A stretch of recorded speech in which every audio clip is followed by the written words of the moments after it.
not adjudicating that. Rather, let's talk about what we can all do. Hindu Americans, Christian Americans, Muslim Americans, Jewish Americans, to be better neighbors to one another. I totally agree with you. Locally, we have to come together and be sensitive to each other. I have a neighbor that has a sign that's very mocking the hostages, and I wish I could get together with that neighbor, maybe a third person, maybe you, Roop, there you go, and can sit down and say, look, this really hurts me. Can you have a different sign that sends the same kind of messages that you want, but that doesn't hurt me? So yes, I hope that here in Detroit, we can come together, maybe in small groups, and learn how to be sensitive to each other, even when we disagree strongly. And I think that will be a great comfort for all the entire Jewish community. As a kid who grew up down the road from this TV station in Troy, I grew up knowing that that's what makes this area so great, is that sense of solidarity. So let's hope we can find that again. I want to start by saying thank you for beginning and having this conversation with us here today. Thanks so much. We're thinking of all of you. It means so much to us. Thank you, Rabbi. We're continuing this conversation on the other side of the break. An associate professor with U of M Dearborn's History Center for Arab American Studies, talking about that perspective next.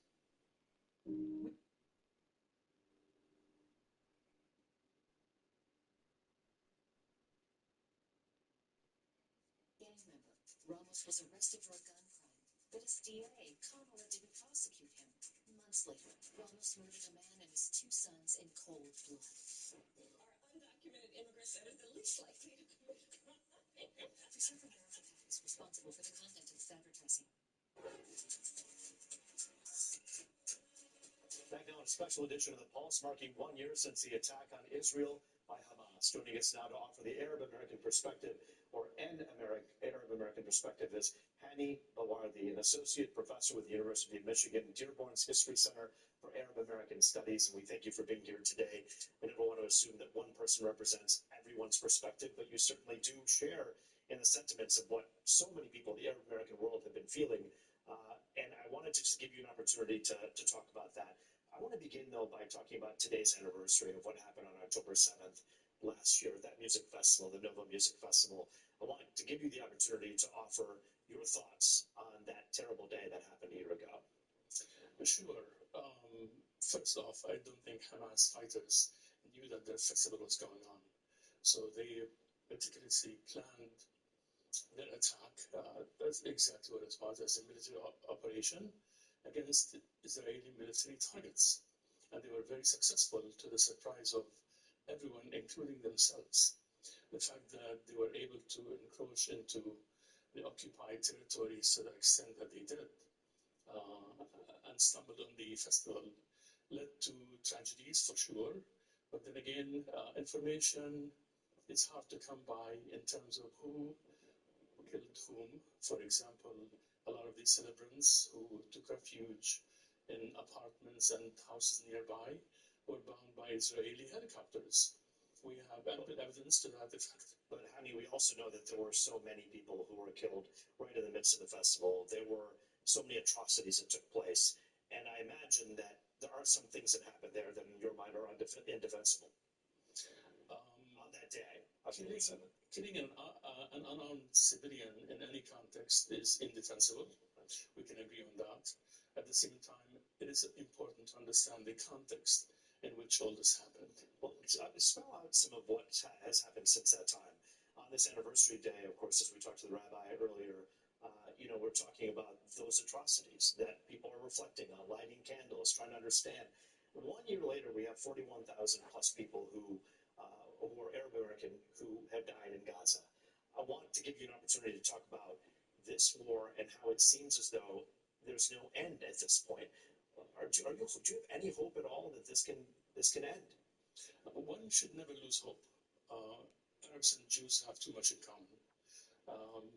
Few people in the world understand suffering as they do, and they can learn from each other. But then again, why did this happen, and the context and the history behind it is critical to understand in order to kind of assess what the future might look like.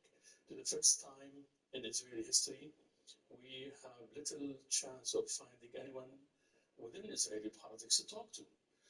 Israeli society as a whole is lost sight of a two-state solution where they can live side by side with Palestinians. There's no stomach for talking about that. As for the Palestinians, What happened since October the 7th of last year, within this year, they suffered more casualties than all the atrocities and massacres and wars they experienced at the hands of, I should say, Zionist forces. I really don't want to say Jewish people at all, because within Jewish society, many stood side by side with the Arab Americans in protest. More of them were arrested than have Arab Americans, by the way. So, just to put it in perspective, the scale of the devastation and carnage that happened in Gaza has not been seen in world history since World War II. Hani, if there's a way to try to figure this out, there are several solutions, several doors of opportunities to try to put an end to this. One of them is to release the hostages. It takes the release of the hostages, and now you are opening your way into a place of perhaps peace. Do you wish that would happen? Okay, I don't speak for Hamas. Of course not. They don't need me to speak for them. They don't speak for me, as a matter of fact. But language is very important. In their minds, people who suffered 10,000 detainees at the hands of the Israelis, including little children as young as 7 or 8 years old, and women, and were mistreated in Israeli jails. They look at the people they captured as prisoners that they can leverage to free their own people. This is the minimum they hoped to get from the Israelis, short of at least allowing foodstuffs to enter the Gaza Strip. You have to understand that the Israelis counted how many people are in the strip, and then they counted the calories they allowed in, and came up with a formula that says survival plus, meaning will allow enough food for them to survive, but that's it. So you have stunted growth. But Hani, when you talk about the atrocities that the Arab Americans have suffered at the hands of Israeli forces, and you talk about children being hurt, there are so many of these hostages that have experienced the same kind of turmoil and suffering and torture at the hands of Hamas fighters. So this, I know there's no equivalency per se, but there should be an understanding that these poor hostages were also dealing with hell and back, and are still perhaps dealing with that if they're There is not a shred of evidence, none, that Hamas fighters raped or tortured anyone. If there is, we have to stand firm against that. There is evidence that the Israelis did rape Palestinian women, according to the UN, and all the news that was printed, in fact, by the New York Times, were proven to be false. But there are congressional records that document there have been rapes at the hands of Hamas fighters, and those congressional records have been presented and, of course, on the record been talked about in Washington. So carnage on both sides here. What is your hope moving forward in the next 3 months, 6 months, 8 months, 1 year? I think flow of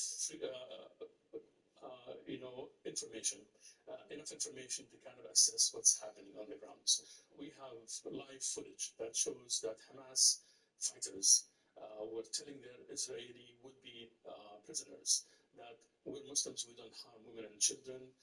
Can I have a banana on my way out? And the woman says, yeah, you can have one, just get out during this attack.